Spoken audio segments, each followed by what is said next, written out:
Hello, I'm Sarah, and I'm still here. And I've done this video actually a couple of times throughout today, trying not to ramble too much. But anyways, I'm very excited because chemo went really well, and I was a little worried because last time I went through this round, it was pretty rough. And as I mentioned in my video, it was not physical, it was actually sort of the emotional, psychological, and sort of mental aspects of going through treatment. And I was a little concerned that every single treatment from here on out was going to be like that. And that was pretty rough. I don't know what's worse. Sometimes, if it's emotional pain or physical pain, or if there's any difference between the two. So I wanted to check in. Today's Monday. It's last day of the month. And not only did I feel amazing today, but I also felt really good yesterday. So all in all, chemo wiped out about 4 days. I slept a lot for the first 3 days. Saturday was a little bit rough, and then I woke up Sunday and felt like a human being again, so, which is a good thing. One of the things I think that I wanted to touch on in this video was,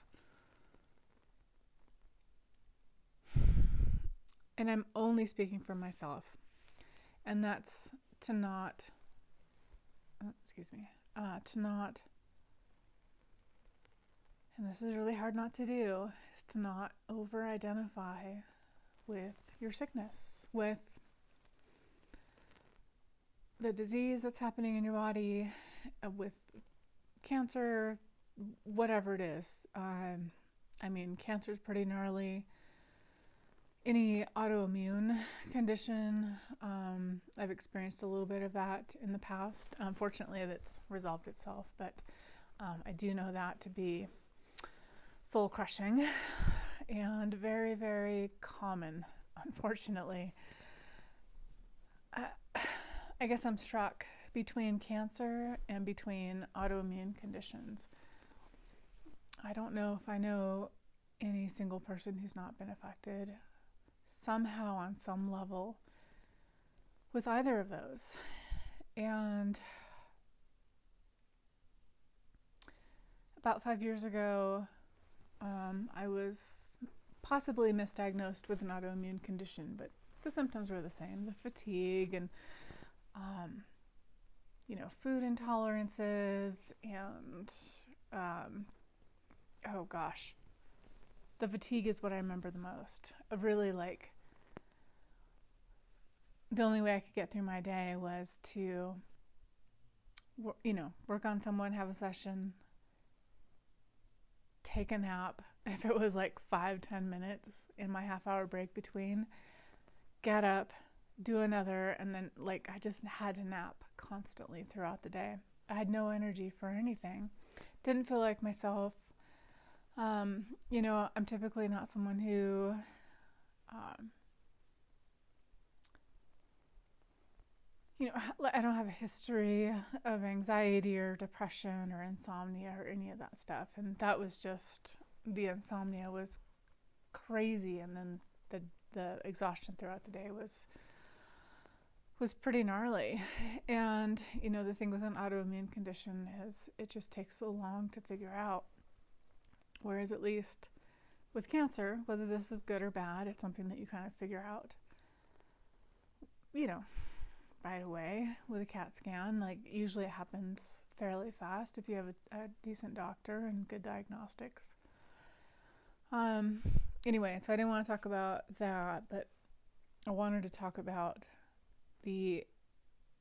my own personal over-identification with my, with that, with,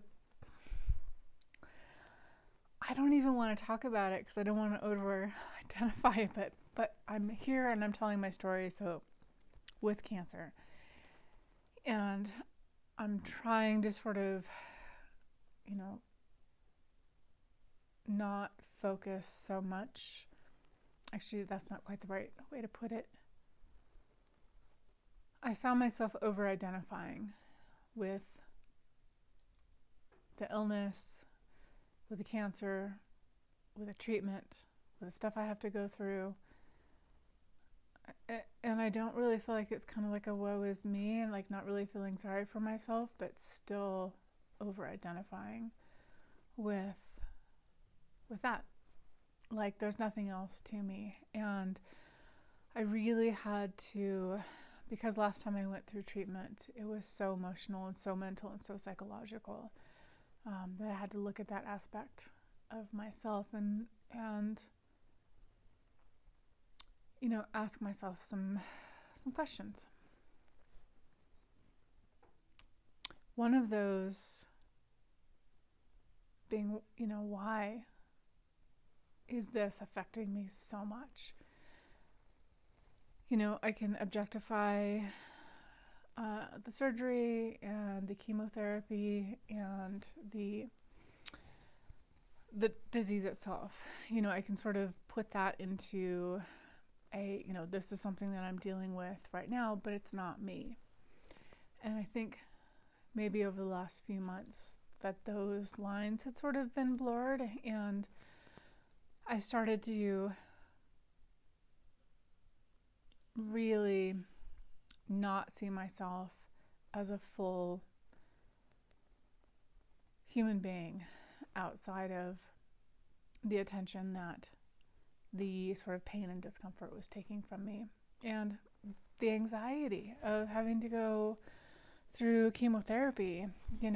One thing, and I have really amazing nurses, and one thing that they're always really vigilant about reminding me on is that what I'm going through is really, really, it's stressful. And, I think they sort of see me trying to kind of power through this, and that's sort of their way of letting me off the hook a little bit. And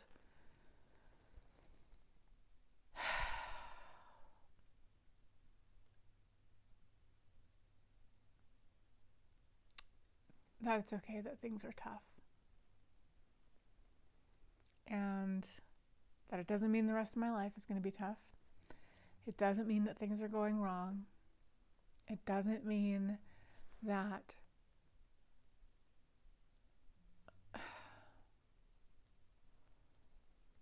I just had to remind myself that I'm more than this, and that this is just a small part of who I am. And this is something that I'm going through right now. And while I can objectify the illness and my feelings to some extent, I also have to value this process, and I also have to feel those uncomfortable feelings, and I also have to feel the anxiety and feel the discomfort, the uncertainty, the fear. How do you feel these really, really strong emotions and not identify with them? And that's what I'm learning. And in this really, really strange way, I kind of feel like this is preparing me for something down the road. Of course it is. Like, if you kind of sort of look back on your life in retrospect, you can kind of see that each thing that you went through sort of prepared you for the next and prepared you for the next. Whether that next thing was really wonderful or whether that next thing was really tough. Your life, if you really look at it honestly and with compassion or with empathy or with a softness. You sort of look at your life in a soft, focused kind of way, that you'll see that each thing beautifully led to the next, or not so not so beautifully led to the next. I was reflecting on my life today, not my entire life, but like the last 5 or 6 years, and it's been really, really, like, I'm talking about cancer now and stage 4, and that seems like a big deal. It's actually not. I've actually heard myself say to myself, this isn't the worst thing that I've been through. And that's frightening and sad, and also weirdly encouraging. Anyways, life is a trip. So yeah, I'm certainly more than cancer. And if you're going through something like this, so are you. And this isn't the first time that life has handed you something that you really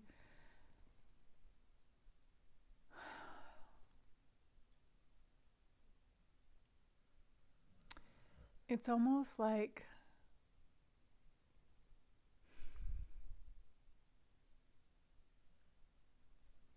I don't know.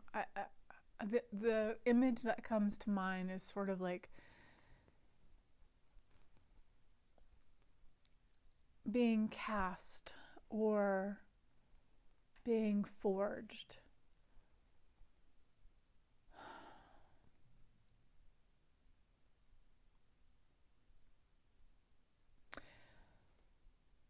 I'm not going to go down that road. That's for another video. It's glib to say what doesn't kill you makes you stronger. But I'm going to say, actually, what doesn't kill you makes you more beautiful and brings more love into your life and brings more connection and brings more meaning. And as much as there's been many times where I've said, I'm done with meaning, like, I just want to skate. Like, just let me skate for the rest. Like, I've put my time in. I don't want to say deserve to skate, but like, give me a break. And there's been many times in my life where I've just been like, give me a break. Like,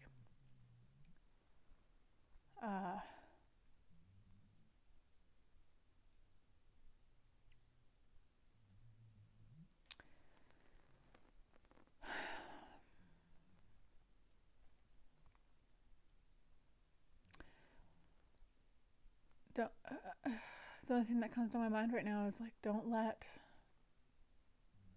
things that hurt you and things that cause you pain make you harder or even stronger, or it's almost like, let it make you more vulnerable. Let these really tough times open you up. Let it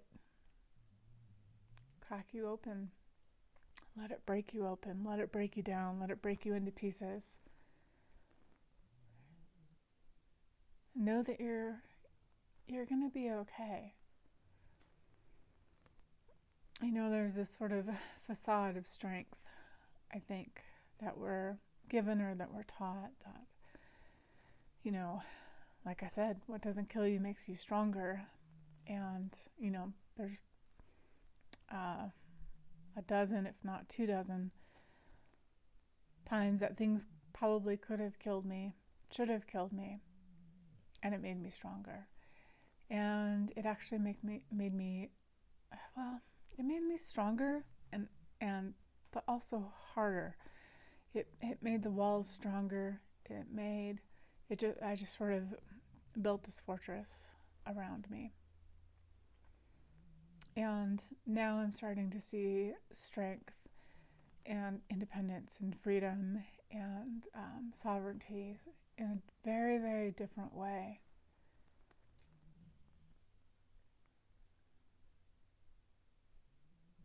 That your strength is in your vulnerability.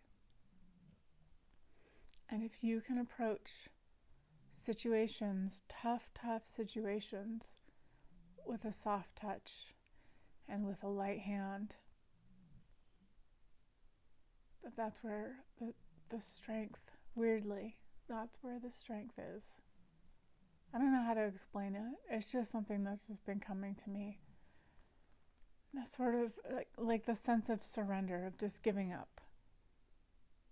And I think, if you saw my videos like a few weeks ago, like I had a moment of, not just a moment, I had a pretty tough time of like, this is just too hard.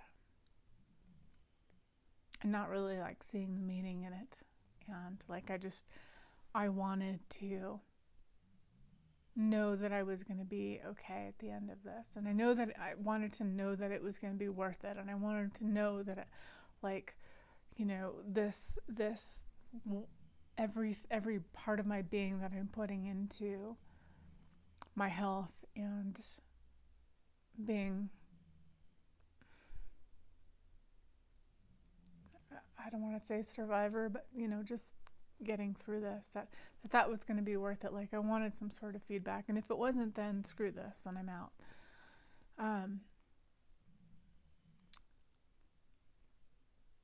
But in some weird way, that's not what I'm left with. I'm left with feeling very vulnerable and feeling completely okay with that.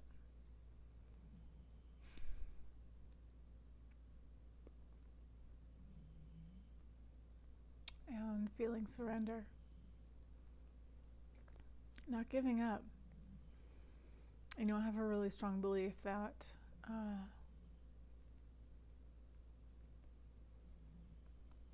your spirits, your guides, the part of you that's non-physical knows what you want. And just listen to that guidance. And, every time I'm in a moment of, can I do this? Like, I'm not even talking like, can I survive this physically? What is my life after this? Where's the meeting gonna come from? Things are changing on the inside, up one side, down the other. And the thing that keeps coming to me is just hold on. Just hold on. It's almost like it's like being led blindfold, and someone just tells you the next step and tells you the next step and tells you the next step. And, hopefully you can establish and have established a strong connection with non-physical for you, whatever that is.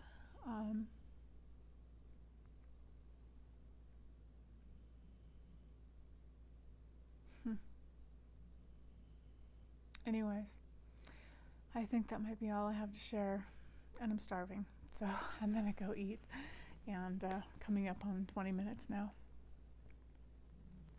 So that's where I'm at. Life is good. I'm gonna work this week, and then I'm gonna do my third chemo next week, and just hanging on. All right. I hope all is well. Good night.